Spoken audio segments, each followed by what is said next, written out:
Hi, Miss M7048. Please introduce yourself. Good day, sir, ma'am. Juliet Villas, 44 years old, single, Roman Catholic, from San Antonio, Nueva Ecija. I'm a high school graduate.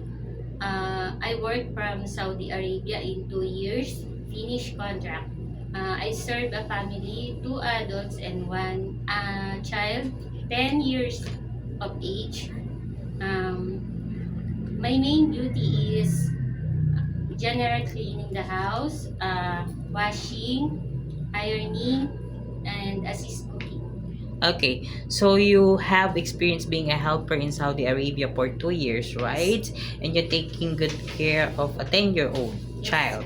Yes. So, since I saw that you don't have experience taking care of a newborn, my question is, it is okay to you to take care of a newborn? Yes. And you know how to prepare a milk for a newborn baby, right? Yes. Okay. What will you do if the newborn is crying? I check the temperature, giving food or milk, then change diaper. Okay. If the baby doesn't stop to cry after you did your very best, what will you do?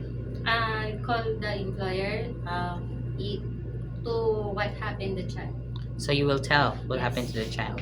Okay. Do you have any idea how to prepare Chinese food? No, but I'm willing to learn by watching YouTube cooking recipe.